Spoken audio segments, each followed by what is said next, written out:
So hello friends, welcome back to the YouTube.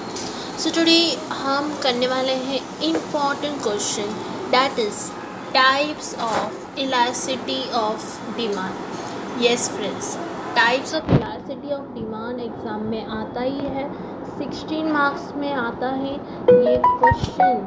तो आपको full marks score करने के लिए ये फुल वीडियो देखना ही है।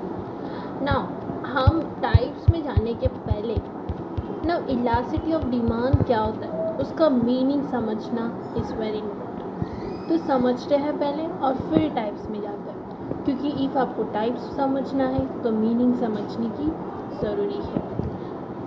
तो meaning, elasticity of demand refers to the degree of responsiveness of quantity demanded to a change in its price or any other factor. Now देखो, इलास्टिसिटी ऑफ डिमांड क्या होता है।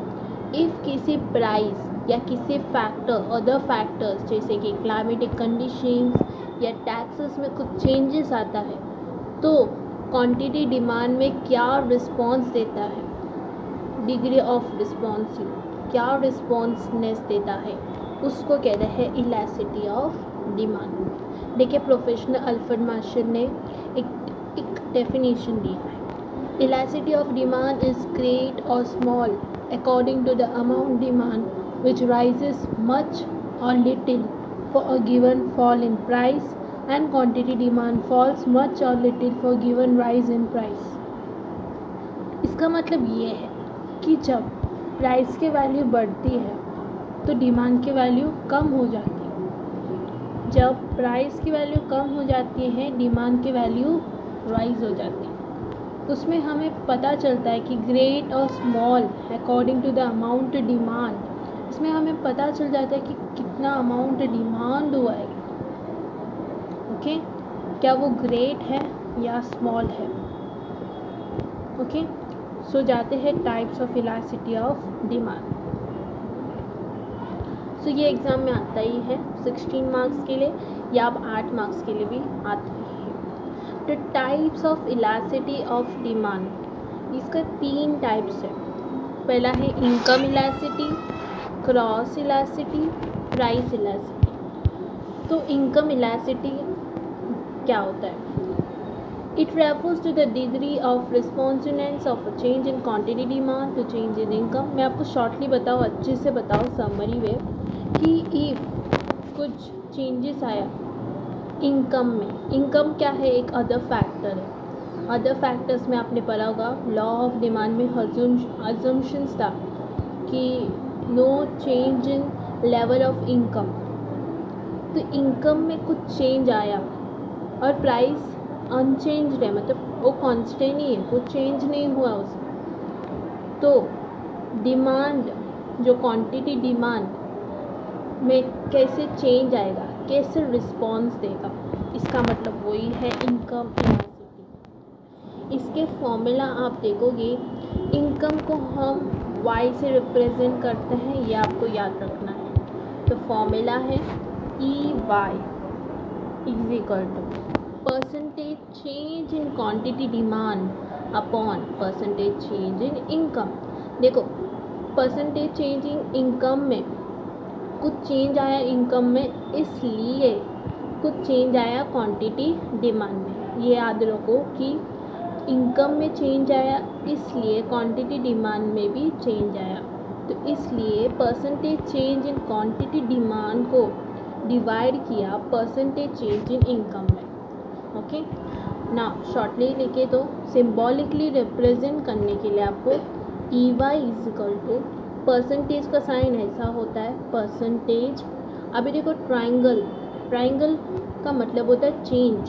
चेंज को हम सिम्बॉलिकली ऐसे लिखते हैं, इसको हम डेल्टा भी कहते हैं, ऐसा ना। क्वांटिटी Q होता है तो Q लिख दो अपॉन परसेंटेज चेंज।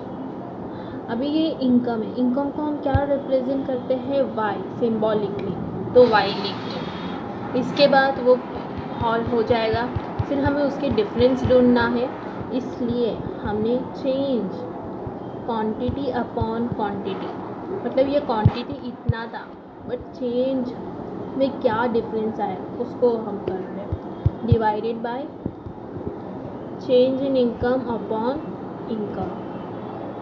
फिर ये इजी है, आता होगा कि इफ़ आपको ये मल्टीप्लाई करने के लिए क्या होगा, इनटू, तो ये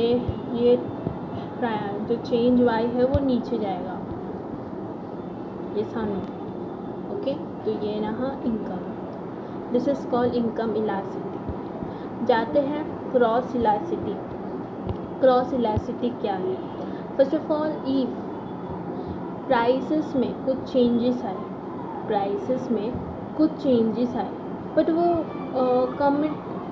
जॉइंट गुड्स था या सब टाइटल्स था, मतलब कि T and a coffee, okay. Now T 10 rupees का मिलता था और कॉफ़ी 20 रुपीज़ का मिलता था, बट अभी टी बढ़ गया, टी हो गया 20 रुपीज़। तो जहाँ यहाँ ज़्यादा डिमांड था उन्होंने शिफ्ट किया कॉफ़ी में, उन लोग कॉफ़ी पीने लगे। तो इसको कहते हैं क्रॉस इलास्टिसिटी, मतलब इसका पैसा बढ़ा, इसका वैल्यू बढ़ा और इसके सेम ही है, और उन्होंने शिफ्ट किया कॉफ़ी में, मतलब दूसरे कम्युनिटी में। एक कम्युनिटी बढ़ा, प्राइस बढ़ने वजह से उन लोग शिफ्ट हो गए दूसरी कम्युनिटी में, उसको कहते हैं क्रॉस इलास्टिसिटी। या क्रॉस हो रहा है ना, जहाँ यहाँ के लोग थे जब 10 रुपीज़ था, बट अभी 20 हुआ, तो वो किधर शिफ्ट हो गए, कॉफ़ी में। तो दिस इज क्रॉस। इफ इधर 10 हो जाता तो इन लोग फिर से यहाँ आ जाते हैं, है ना, टी पीने के लिए। This is cross elasticity. अब इसके फॉर्मूला कैसे याद करें?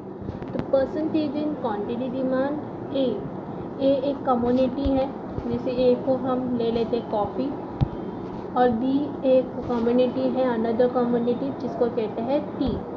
इसमें क्या है, जो परसेंटेज चेंज हुआ क्वांटिटी डिमांड में एक कम्युनिटी के वजह से, upon divided by percentage change हुआ प्राइस ऑफ अदर कम्युनिटी, दूसरे प्राइस के वजह से, दूसरे कम्युनिटी के प्राइस के चेंज की वजह से क्वांटिटी में चेंज आया, तो इसलिए हमने इसको डिवाइड किया। समझा आपको? अभी सिम्बॉलिकली कैसे करें? First of all, cross elasticity को हम सिम्बॉलिकली सी रिप्रेजेंट करते हैं, क्रॉस को। तो E for elasticity is equal to percentage, change को हम ऐसे ट्राइंगल यूज़ करते हैं, क्वांटिटी अपॉन परसेंटेज चेंज, ये है परसेंटेज इन प्राइस, तो पी आएगा, ओके। और फिर आपको पता है कि कैसे करना है, मैंने आपको जैसे इनकम में बताया था वैसे ही आपको करना है, ओके। समझा आपको? ये क्रॉस हो रहा है, इसलिए क्रॉस इलास्टिसिटी, मतलब दो कम्युनिटी होते हैं, एक कम्युनिटी के वजह से दूसरे कम्युनिटी का डिमांड बढ़ता है, और वो जो कम्युनिटी, एक कम्युनिटी है, जैसे कि कम्युनिटी ए और बी ले लेते हैं, ए की वजह से बी बढ़ जाता है और ए कम हो जाता है। This is cross elasticity, okay. So next is price elasticity. Price elasticity के टाइप्स है, हम नेक्स्ट वीडियो में देखेंगे, वो भी इम्पॉर्टेंट है। प्राइस इलास्टिसिटी क्या होता है? ये एक चेंज आता है क्वांटिटी डिमांड में, okay, due to the given proportionate change in price. Price में चेंज आने की वजह से, कुछ प्रोपोर्शनेट चेंज आने की वजह से प्राइस में, तो quantity demand of a community में चेंज आ जाता है। So that is percentage change in quantity demand upon percentage change in price. Symbolically हम कैसे रिप्रेजेंट करेंगे? ई, अभी डिमांड को हम डी बोलते हैं, तो डी आएगा।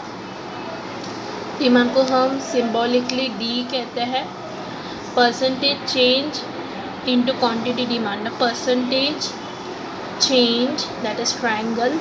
क्वांटिटी डिमांड, क्वांटिटी को हम क्यू रिप्रेजेंट करते हैं, upon divided by, now percentage change किस में चेंज आ रहा है? प्राइस में, ओके। तो ये रहा, फिर आप खुद कर सकते हो, यस और नो। सेम फर्स्ट वाला हमने कैसे किया था वैसे ही आपको करनी है, okay. So this was the types of elasticity. Price elasticity क्यों होता है? क्योंकि कुछ प्रोपोर्शनेट चेंज आया प्राइस में, उसके वजह से क्वांटिटी डिमांड में भी चेंज आया।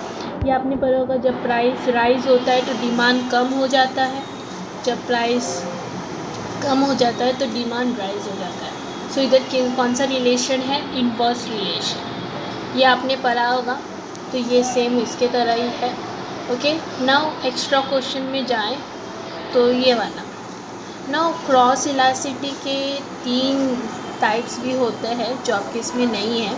One is positive, negative, zero. Positive मतलब पॉजिटिव इफेक्ट होता है, जैसे कि उसमें सबटाइटल गुड्स आते हैं, जैसे टी एंड कॉफ़ी।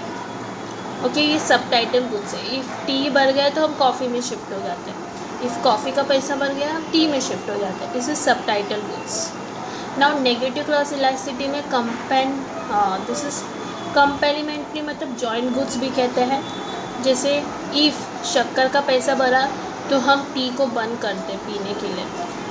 जैसे पेट्रोल का पैसा कुछ बढ़ा, या पेट्रोल का या फ्यूल का, तो हम कार को यूज़ करने का बंद करते हैं। एक के पैसे बढ़ने के वजह से दूसरे वस्तु का डिमांड कम हो जाता है, तो उसको कहते हैं this negative cross elasticity. Okay, और वहाँ जहाँ एक कम्युनिटी का प्राइस बढ़ने से दूसरे कम्युनिटी का डिमांड बढ़ जाता है, उसको कहते हैं पॉजिटिव क्रॉस इलास्टिसिटी। ना जीरो क्रॉस इलास्टिसिटी क्या होता है? जीरो क्रॉस इलास्टिसिटी में तो कुछ भी रिलेशन नहीं होता है। जैसे कि इफ़ बुक्स का पैसा बढ़ गया तो क्या आप टी पीना बंद करोगे? नहीं ना, टी भी पियोगे ना, तो इसमें क्या कुछ रिलेशन है? No, it's zero. ओके, इधर जीरो क्रॉस इलास्टिसिटी है। ओके, ज़ीरो है, इसमें कुछ भी क्रॉस इलास्टिसिटी नहीं है, फिर कुछ भी नहीं हो रहा है। जैसे कंप्यूटर के पैसे बनने से वजह से क्या आप बुक रीड करना बंद करोगे? No, because it's not a substitute goods, it's not a joint goods, तो क्यों बंद करोगे? ओके, तो इसके जाते हैं तो इधर जो इनकम है इसके भी 3 टाइप्स होते हैं। एक positive income, negative income, zero income. Positive income ये आपके सिलेबस में नहीं है, but for knowledge I am telling you. Positive income का मतलब होता है नॉर्मल गुड्स जो for which demand increases with increase in income. जैसे हमारा इनकम इंक्रीज होता है तो हम वो नॉर्मल गुड्स को खरीदते हैं, उसकी डिमांड ज़्यादा बढ़ती है। नेगेटिव इनकम मतलब inferior goods for which demand decreases with income increase होने के बाद, तो इन्फीरियर गुड्स मतलब बेड, वो सब है ना, बेड, वो सब कम हो जाता है, डिमांड कम होता है। क्यों? मेरा पैसा बढ़ गया तो मैं कुछ और ख़रीद लेती हूँ। This is called negative. Zero मतलब कुछ भी इफ़ेक्ट नहीं है। इनकम बनने की वजह से नेसेसिटी गुड्स तो वही ख़रीद लूँगी ना, कुछ और खरीद लूँगी। जैसे कि नमक, मुझे नमक चाहिए तो नमक के बदले में कुछ और ख़रीद सकती हूँ, कंप्यूटर ख़रीद लूँगी? नो। तो यहाँ कुछ भी क्रॉस इलास्टिसिटी इनकम के वजह से कुछ भी इफेक्ट नहीं हो रहा है। So this is zero income elasticity. Okay fine, तो आपको समझा ये वीडियो। अभी आप बोलोगे मिस ये चैप्टर क्यों बना? तो हमने पढ़ा था कि प्राइस और डिमांड बनने से प्राइस जब बढ़ता है तो डिमांड कम होता है, और प्राइस कम होता है तो डिमांड बढ़ता है, तो वहाँ इनवर्स रिलेशन है। बट आपने सोचा है कि इसमें कैसे कितने अमाउंट से बढ़ा, कितना % से बढ़ा? नहीं ना, तो इसलिए ये चैप्टर बना, और ये बनाने वाला है, इनका नाम है, ये चैप्टर उन्होंने लिखा है, ये टॉपिक को एक्सप्लेन करने वाले सर है वो है professor Alfred Marshall. Okay friends, आज के लिए इतना ही, मिलते हैं नेक्स्ट वीडियो में। Bye, thank you.